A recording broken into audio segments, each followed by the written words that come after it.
Hello, beloved. It's that time every week when we do sacred reading together.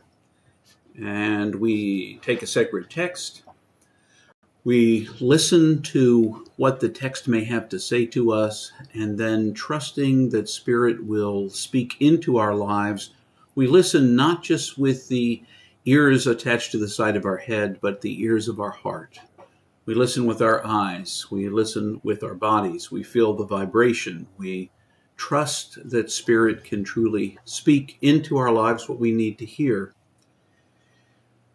Now, the sacred text, we finished about a month ago, we finished a sacred text, the first letter of John in what we would call the Christian Bible or New Testament. And we have been, for the last 2 weeks, continuing today, reading from the Hebrew Bible, from the book of Ruth.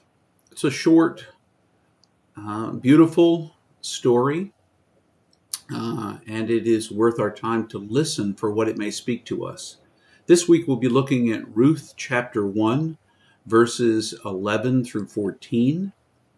We'll be listening for what God may speak into our lives.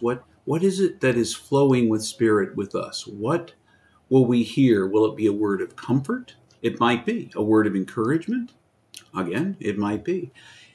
Might the text call us out? Remind us of something that we have forgotten or forgotten to live out in our everyday lives?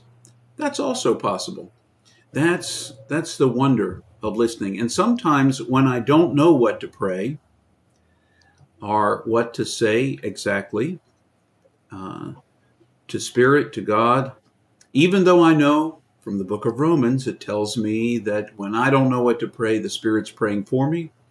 When I don't know what to pray, sometimes I will open Scripture and read it as a sacred reading, as a Lectio Divina, and let it be my prayer. Let that prayer speak both to me and to the divine in that moment of communing, connecting, and being open. If you want to do sacred reading on your own, you do not have to wait each week for me to show up on your computer screen. You can do this whenever you want on your own. Choose a sacred text, whatever sacred text you'd like to.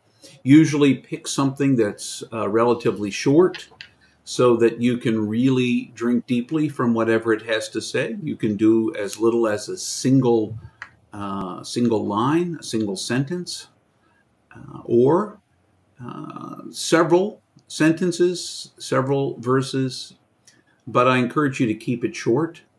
I also encourage you to read it out loud. You do what you want to do, but reading with our eyes can be deceptive. And all of the biblical message was originally spoken aloud. It was told to people in ways that they could hear it. They could hear the words. The words would vibrate in the air, would vibrate in their bodies. They would hear it with their ears. And they might experience a quickening of their heart or something along those lines.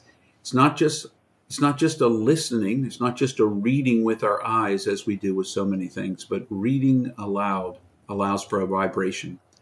I encourage you to read it 3 times aloud. It's up to you. When we do this together once a week, I only read it aloud once. Afterwards, you can stop. Go off and read your own version if you want to, or just reflect if you want to. That's completely up to you. I will pause after one reading, and then I will share my reflections. If you don't want to hear my reflections, you can just tune away, and it won't hurt my feelings in any way at all. So I invite you, if you are interested, to listen for a word from the Spirit for us this day. What might Spirit speak to us?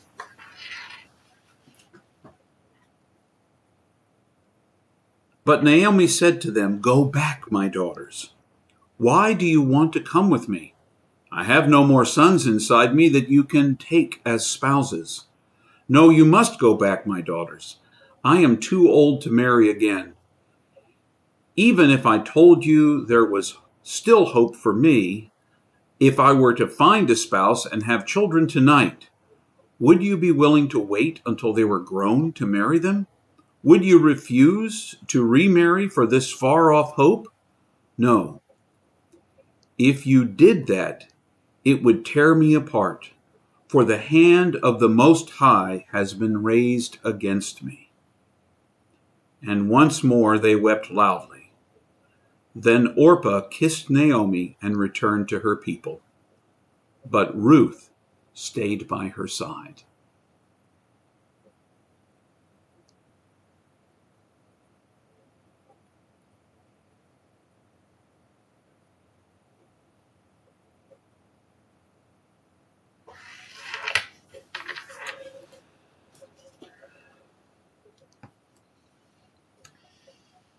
Naomi's vision of her life and what lie ahead is not a positive one. Certainly in the time that this would have been written and the story would have been told, in order for Ruth to sustain herself, she couldn't be employed, she couldn't own land of her own. She would rely on a brother, father, or getting married again to someone who would take care of her. And she doesn't have a very positive outlook for what the future will hold for her. And she doesn't, as loyal as Orpah and Ruth may be, she doesn't want them to be trapped by the same, what she sees as negative future for them. So she begs them not to come with her. And she, in the most direct way she knows how, tells them that with her there is, from her perspective, no future. She doesn't have a husband. She doesn't have sons, any more sons for them to marry.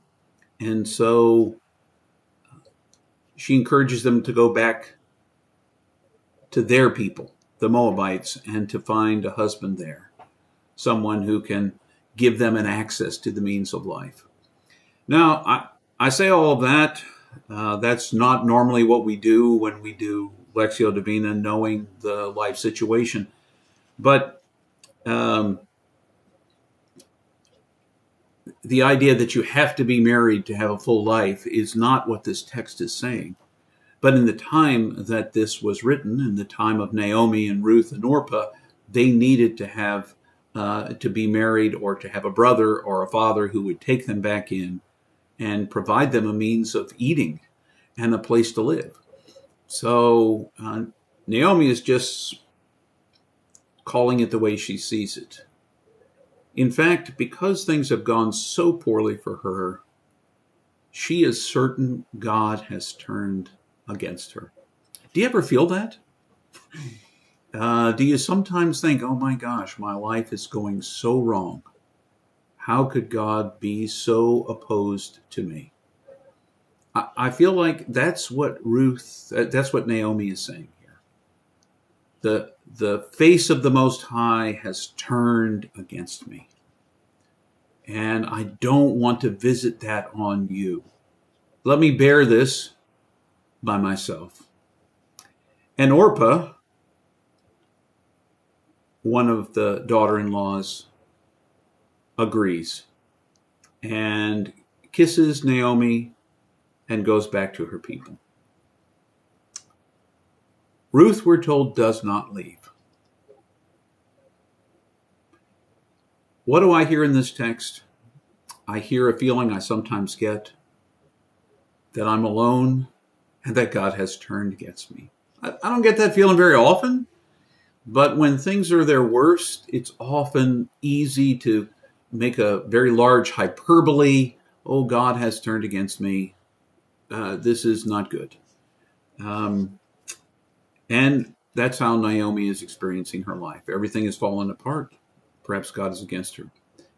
But the word of hope I hear in this is not about whether or not she'll find a husband or get married again, have more children. It's that Ruth chooses not to leave her. Have you ever had a loyal person in your life like that? Someone who stands by you no matter what? Because that standing by you will make a difference. We don't know what's yet to come in the story, but the fact that Ruth is unwilling to leave her mother-in-law to go back to her people, but instead stays with Naomi, that says something. It says something about Ruth. It says something about Naomi and the kind of the kind of respect and kind of what she inspires in Ruth. And it says something about the kind of person Ruth is. She's not going to leave her mother-in-law to make it on her own. She'll come with her. I hope for you that you have a friend like that, someone who will not leave you, who is loyal in that same way.